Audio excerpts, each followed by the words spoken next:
वही शुरुआत करते हैं खास खबरों के साथ। उत्तर प्रदेश के मुख्यमंत्री योगी आदित्यनाथ आगरा जनपद पहुंचे और इस दौरान सीएम योगी ने प्रबुद्ध सम्मेलन में शिरकत की है।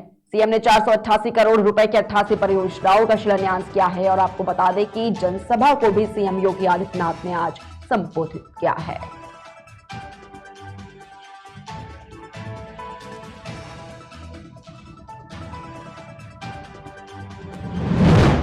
वही खबर वाराणसी से है, जहां पर उत्तर प्रदेश के आबकारी मंत्री और मद्य निषेध राज्य मंत्री नितिन अग्रवाल सोमवार को लखनऊ से सड़क मार्ग के द्वारा सर्किट हाउस पहुंचेंगे।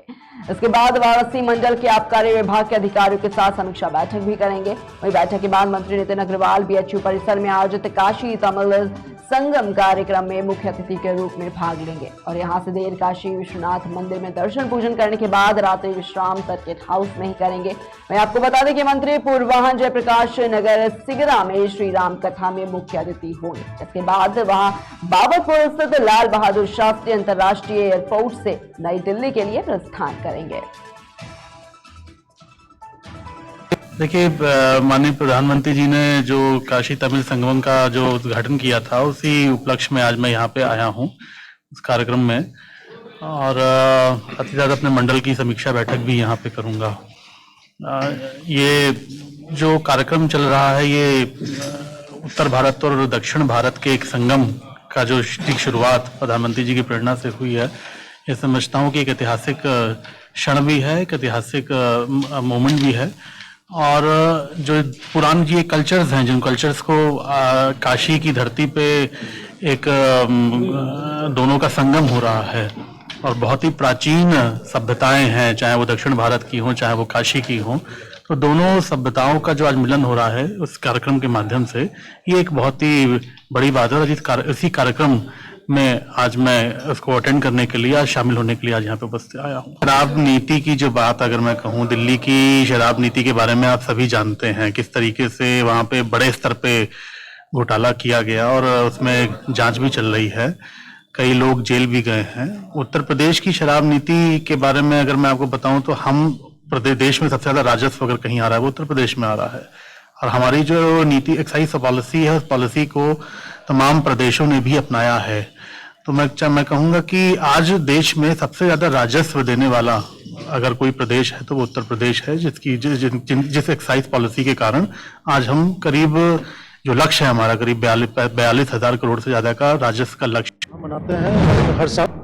वहीं शाहजहांपुर में बैंक ऑफ बड़ौदा की तरफ से मेगा किसान मेले का आयोजन किया गया है और किसान मेले में अलग अलग क्षेत्रों से बैंक के माध्यम से किसानों को 50 करोड़ तक के लोन दिए गए। और इस दौरान बैंक के एग्जीक्यूटिव डायरेक्टर ने कहा कि बैंक सेवाएं अब ग्रास रूट तक पहुंचेंगी और मेगा किसान मेले का आयोजन सिटी पार्क में किया गया है, जहां पर अलग अलग सेक्टर के दर्जनों स्टॉल लगाए गए और इस दौरान स्वयं सहायता समूह से लेकर किसानों के लिए मेले में ही कार लोन तक की व्यवस्था की गई है।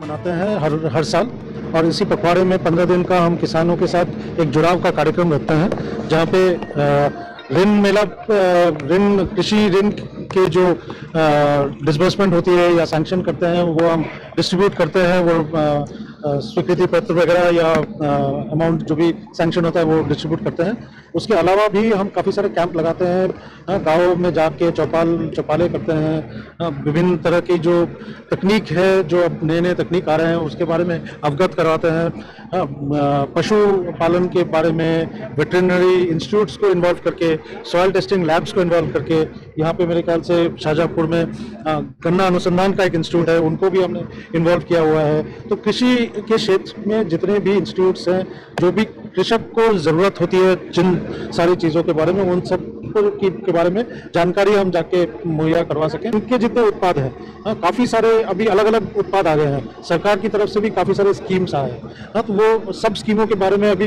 किसानों को भी पता नहीं होते, चाहे वो बड़े किसान हो चाहे वो छोटे किसान हो, हर साल नए स्कीम्स निकलते रहते हैं। अभी हाल फिलहाल में जैसे पीएम कुसुम स्कीम निकली है, एनिमल हस्बेंड्री की स्कीम निकली है, मत्स्य पालन पशुपालन के बारे में अलग से स्कीम्स निकली है, तो वो स्कीमों का लाभ उठा पाए किसान भाई हमारे, वो सब स्कीमों के बारे में भी हम करने का उद्देश्य वही खबर सोनभद्र से है, जहां पर तहसील भवन सोनभद्र के ओबरा में लगातार 27 दिनों से शहरवासियों और अधिवक्ताओं का आंदोलन जो है वो जारी है।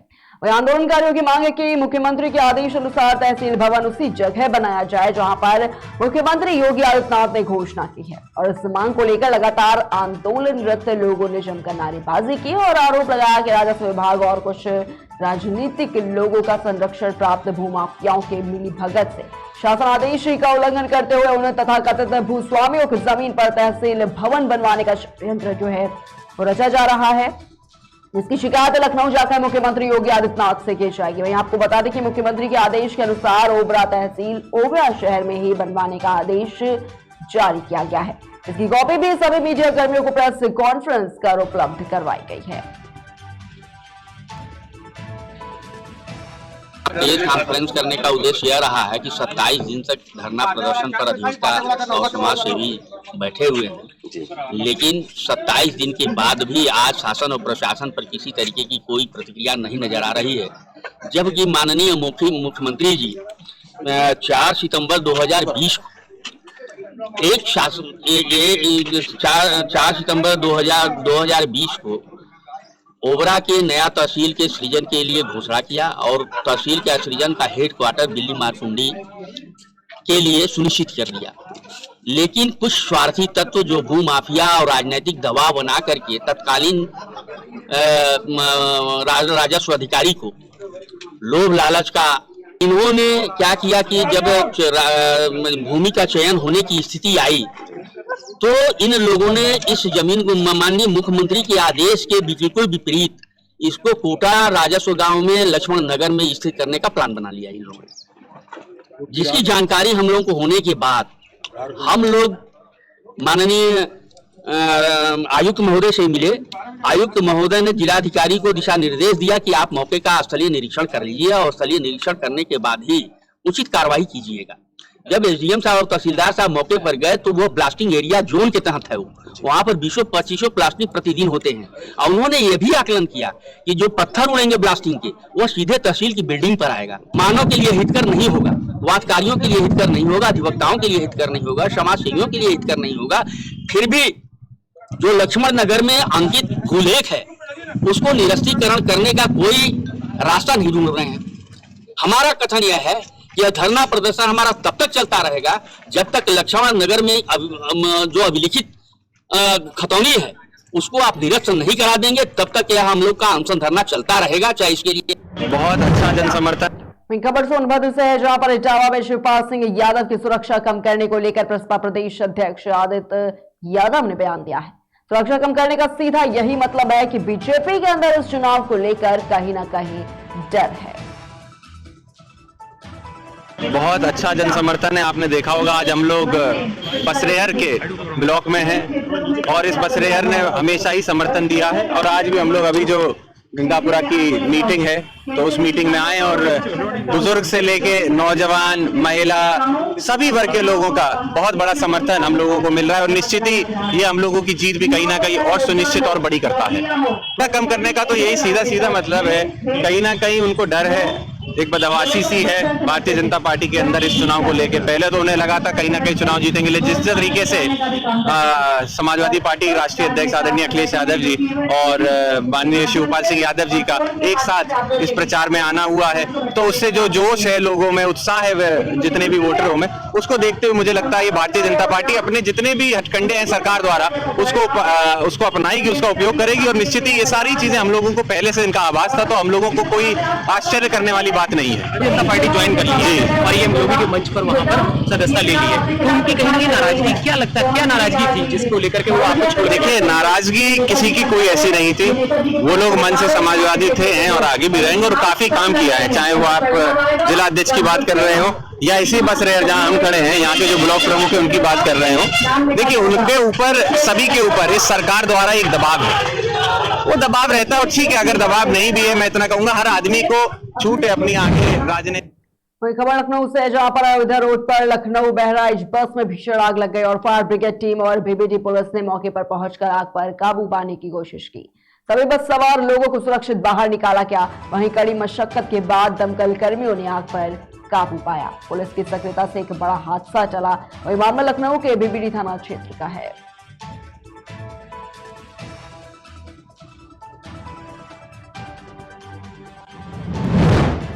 वहीं आगरा शहर के शाहगंज क्षेत्र में उस समय हड़कंप मच गया जब एक भाई ने अपनी सगी बहन की गोली मारकर हत्या कर दी।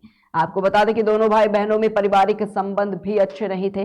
घटना को अंजाम देने के बाद आरोपी भाई मौके से फरार हो गया। वहीं सूचना पर पहुंची पुलिस ने शव को कब्जे में लेकर पोस्टमार्टम के लिए भेज दिया है। पुलिस ने मुठभेड़ के दौरान आरोपी को गिरफ्तार कर लिया है। वहीं पुलिस ने पकड़े गए आरोपी के पास से एक पिस्टल भी बरामद की है। शनिवार को दोपहर 12 बजे पुलिस को सूचना मिलती है कि सागंज थाना क्षेत्र में एक गोलीकांड हुआ है, जिसमें पूनम चौधरी नामक महिला की मृत्यु हो गई है। और वहां आस पड़ोस के लोगों के द्वारा, प्रत्यक्षदर्शियों के द्वारा ये बताया गया कि ये हत्या निक्कू चौधरी ने की है, जो उनका भाई है। और मौके पर उनकी भाभी नीरू चौधरी भी वहीं पर थी और वो इसमें घायल हुई थी। उनके द्वारा दी गई तहरीर मुकदमा पंजीकृत किया गया। उसके बाद फरार चल रहे निक्कू चौधरी के लिए दबिशें दी गई और निक्कू चौधरी को पुलिस ने दौरान मुठभेड़ गिरफ्तार किया है। और उनके पास से जिस असलहे से उन्होंने ये गोलियां चलाई थी, वो असला बरामद किया गया है और उनको गिरफ्तार कर जेल भेजा जा रहा है। पुराना आपराधिक इतिहास है। पुराने इनके ऊपर कुल 5 मुकदमे हैं, जिसमें पहले का भी एक मर्डर का मुकदमा इनके ऊपर है। हत्या की वजह मुलजिम जो बता रहे हैं, वो ये बता रहे हैं कि उनकी बहन का अमर्यादित व्यवहार उन्हें और उनके परिवार को पसंद नहीं था और उस दिन उनसे गाली गलौज हुई थी। और उनकी जो भाभी है वो और उनकी बहन मिलकर उस दिन उनके जो दुकान थे उस पर ताले लगा रहे थे। और जैसा कि घटनास्थल पे हमने भी देखा था कि वहाँ बहुत सारे ताले पड़े हुए थे। तो ये 2 कारण है जो कि इस घटना का कारण समझ में आ रहा है अभी तक। वही खबर लखनऊ से, जहां पर विकास नगर सेक्टर 4 के एक घर में भीषण आग लग गई है। बता दें कि एक बुजुर्ग महिला घर के अंदर फंस गई, जिसकी खबर पाकर कई दमकल गाड़ियां मौके पर पहुंच गई और स्थानीय लोगों के सहयोग से महिला को बचा लिया गया है। वहीं आग लगने से घर का सारा सामान जलकर खाक हो गया।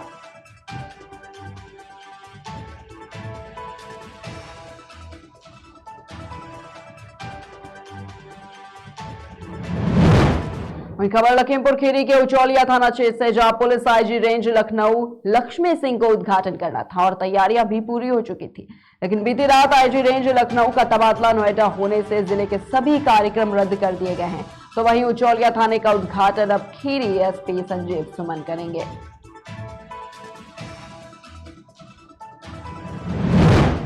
वहीं खबर शाहजहांपुर से, जहां पर एक किशोरी की खेत में लाश मिलने के बाद अब चौथे दिन एक महिला की गला घोंटकर हत्या कर दी गई है। बता दें कि महिला का शव बाग में मिला और जो कपड़े थे वो अस्त व्यस्त होने की वजह से आशंका व्यक्त की जा रही है कि महिला की दुष्कर्म के बाद गला घोंटकर हत्या कर दी गई।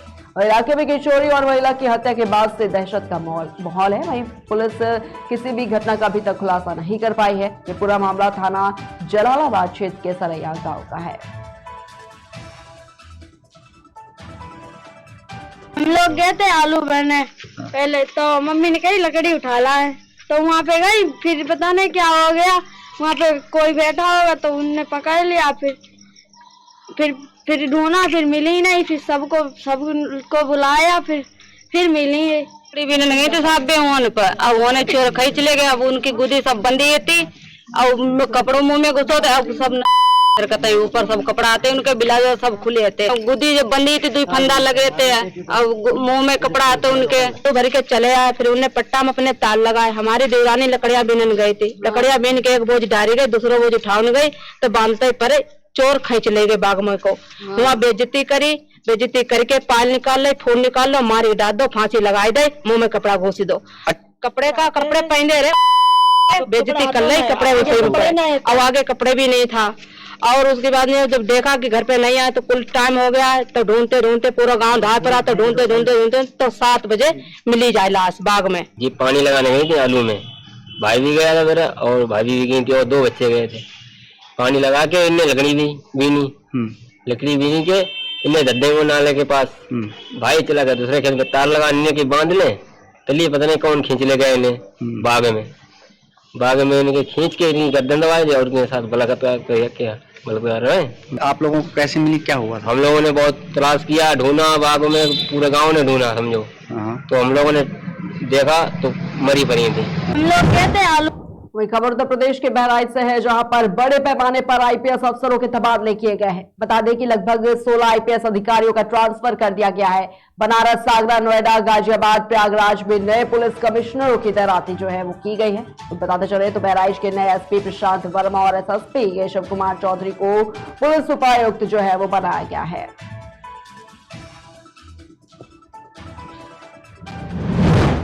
खबर एटा से, जहां पर करंट की चपेट में आने से युवक की मौत हो गई है। युवक की मौत से परिवार में कोहराम मच गया।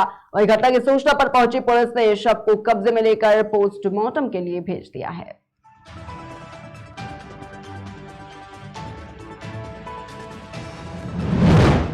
खबर बरेली से, जहां पर वार्षिक पखवाड़े के तहत किसान मेले का आयोजन किया गया है। बैंक कार्यपालक जयदीप दत्ता रॉय और अश्वनी कुमार ने 19 करोड़ के ऋण का चेक किसानों को वितरित किया है। बता दें कि विगत 4 सालों से बैंक ऑफ बड़ौदा के द्वारा इस कार्यक्रम का आयोजन जो है वो किया जा रहा है। आज का आयोजन ये जो किसान मेला जो आप देख रहे हैं, इसमें हम कोशिश करते हैं ज़्यादा से ज़्यादा किसान लोगों को इसमें शामिल कर पाए, ताकि उनको हम जानकारी दे सकें। कृषि क्षेत्र से जुड़े जो भी तकनीकी जो भी ग्रोथ हुई है या तकनीकी जो भी डेवलपमेंट्स हैं, उन सबके बारे में हमको अवगत करा पाए। बैंकिंग के जो प्रोडक्ट्स हैं उनके बारे में हम उनको इसकी जानकारी हम दे पाए और वो किस तरीके से बैंक से जोड़ उनको कृषि क्षेत्र में और विकास कर सके, अपने उत्पादों का और अच्छा मुनाफा कमा सके, उनकी आमदनी कैसे और बढ़ सके, उस बारे में हम कोशिश करते हैं।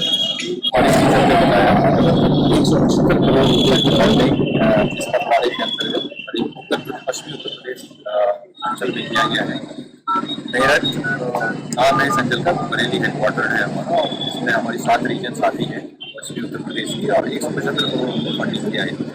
अगर आज के इस परिपूर्ण कैंप का सवाल है, यहाँ हमने 400 किसानों का फंडिंग बरेली सिटी से किया है, इसमें से 10 करोड़ सिर्फ आज में डिस्कस करते हैं।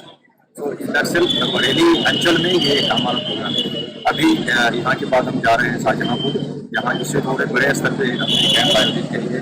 कल हमारा बाजपुर में है, मेरा रीजन नहीं आता है, और आज 10 रीजन में किसान आउटरीच प्रोग्राम चल रहा है, किसान मेला चल रहा है, और 10 किसान मेला आयोजित किए जा रहे हैं। नमस्कार दोस्तों, खबर जलौन से, जहां पर अब जल्द ही उत्तर प्रदेश में सड़कें गड्ढा मुक्त होने वाली हैं। बता दें कि सूबे के मुखिया ने संबंधित विभाग का आदेश जारी किया था कि उत्तर प्रदेश की हर सड़क 15 नवंबर तक गड्ढा मुक्त होनी चाहिए, लेकिन काम पूरा न होने के कारण इसे बढ़ाकर 30 नवंबर कर दिया है। अब देखना दिलचस्प होगा कि सूबे की सरकार के फैसले का धरातल पर क्या असर होगा।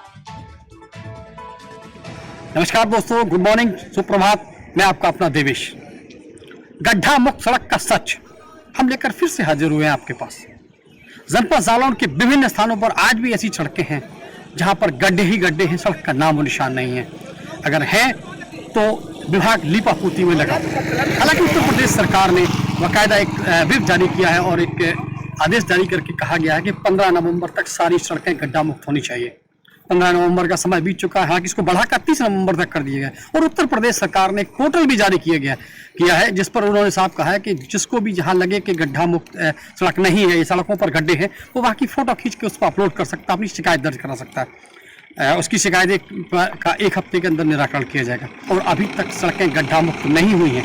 बहुत सी जगहों पर ऐसे हालात हैं कि जहाँ पर लोग बड़ी मुश्किल से निकलते हैं। हालात ये क्योंकि ओवरलोड ट्रकों ने, अन्य वाहनों ने और विभाग के लापरवाह अधिकारियों ने इस पर ध्यान नहीं दिया। हमेशा राजस्व को चूना लगाने वाले, काम करने वाले ये लोग सरकार के जो है मनसाओं पर पानी फिरते नजर आ रहे हैं। देखना बड़ी बात और दिलचस्प होगा कि अब इस गड्ढा मुक्त अभियान का समय फिर से बढ़ाया जाएगा या फिर दोषी जो है उन पर कार्रवाई की जाएगी। नमस्कार दोस्तों, वही खबर एटा से, जहां पर जलेसर आगरा मार्ग पर बैंक शाखा प्रबंधक की कार पेड़ से टकरा गई, लेकिन गनीमत ये रही कि के अग्रवाल शाखा प्रबंधक गाड़ी से सुरक्षित निकल गए। आपको बता दें कि जलेसर भारतीय स्टेट बैंक के शाखा प्रबंधक है, जो कि आगरा में आवास से जलेसर अपने समय के अनुसार बैंक जा रहे थे, तभी रास्ते में ये हादसा हो गया।